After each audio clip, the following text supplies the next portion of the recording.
I wrote a piece, I wrote a weekly column, as I think we all do, and my column a few weeks ago was, if you were an Israeli, which president would you trust? The president that, for the first time since 1992, denied an audience to the Dalai Lama because he did not want to infuriate the Chinese communists, or the president before him, who was the first president ever to give a public presidential honor to the Dalai Lama, because he didn't care if he was popular with the Chinese communists. The question is rhetorical and explains why approximately 6% of Israelis support President Obama, even though many Israelis are on the left, because they know their life is on the line, and when it comes to which president to trust, the president who wishes to be popular in the world versus the president who doesn't care if he is popular in the world, then you as an Israeli know where your future security lies with which person. The notion that an American president would think that way, or people around him, maybe President Obama doesn't think that way, one can still hope and pray, and I don't mean that sarcastically.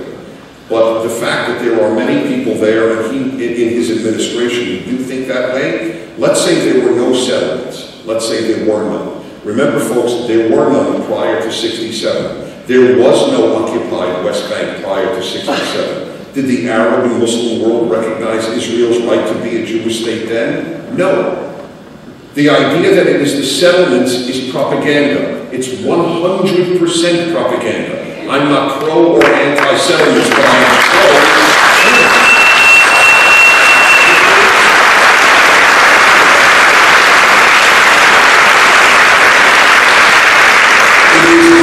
Of our time that settlements by Israelis is the issue, or that the people outside here who pick on Israel, and in a world of evil, they chose one of the most humane states to pick it. It is mind-boggling how upside down their moral barometer is. Why don't they picket China on Tibet? Why don't they picket the 8 million in the Congo who have been slaughtered in the last 10 years?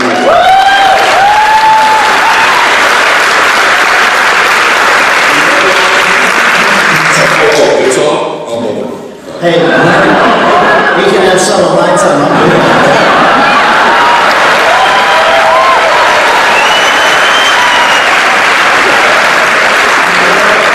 No, I'm not going to take it over, but I do want to say a word. You should all know this. All of us enjoy each other a great deal. I just want you to know that. There's a tremendous amount of mutual respect and enjoyment among all these talk shows.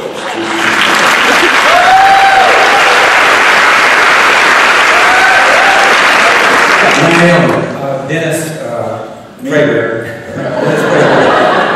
is, of course, absolutely right. The idea that this whole thing is about settlements is absurd. It is insulting.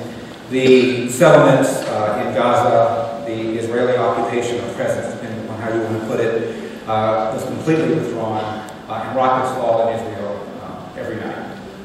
Before the 1967 war, Gaza was owned by Egypt. West Bank owned by Jordan. There was no Palestinian state. There were no settlements.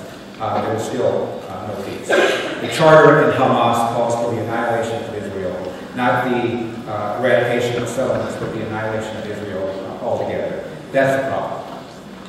During the campaign, Jesse Jackson, who is very close to Barack Obama, said that when and if Barack Obama becomes president, there will no longer be business as usual as to our relationship with Israel. The campaign got very nervous because he said that. He said, "You don't speak for us." But in fact, Jesse Jackson probably reflected how Barack Obama does feel. And he does feel that Palestinians are an oppressed group of people and the Israelis represent Goliath, and there's something fundamentally unfair about that. Unfortunately, that's what he's done. I will say real quickly, the Palestinians have recently said that Hillary Clinton has now made the chances for peace much worse. So it's the only time I think so far that Hillary's done anything right.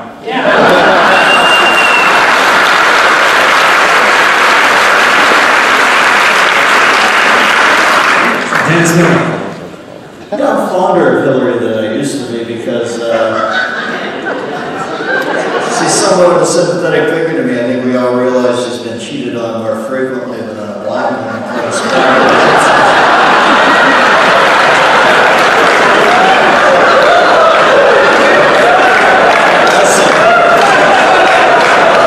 Obviously, the Jews are going to lob the first bomb. I know that they're not going to lob the first bomb. I like to super-attenuate the Jewish community. That's why Netanyahu's back in. He lost his brother in Medved. He knows that these people are animals. Their hard drive dictates they wake up every morning and kill the Jews. You're never going to pacify them. I have one thought maybe on how to pacify them. It has nothing to do with settlements. I say we give the radical Islamic community the casinos because it seems to have pulled the Indians out.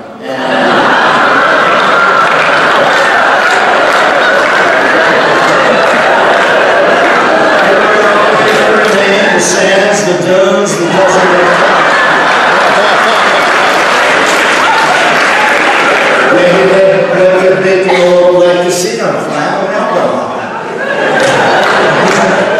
Dennis, you may not be aware, there are a number of people here tonight I know who have been with us on our previous trips, listener trips to Israel.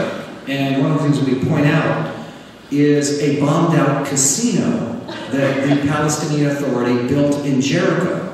And on the road down from Jerusalem, you can see it. And it was thriving until it was closed down in the middle of the Second Intifada. And because the Islamists attacked the casino because it was making too much money. Well, I said if they don't get back around, they're even crazier than I am. Listen, the Jews will take care of themselves. That's why he sent back in there. And he won't let them send the first thing in. I really believe that. He knows. I think you're right. All right, lightning round.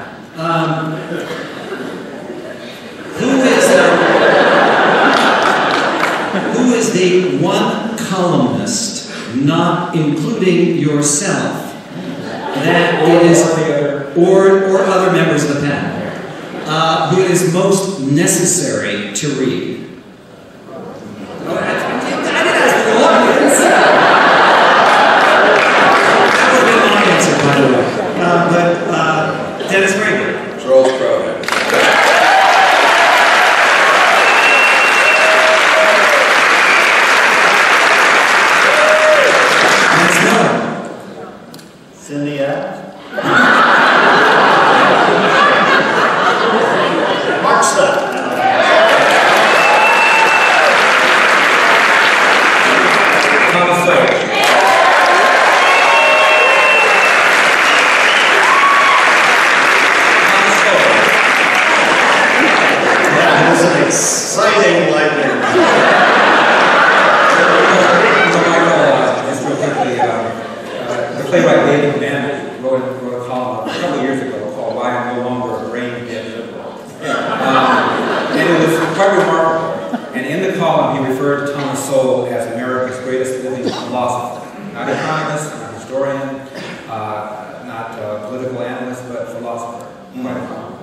Absolutely.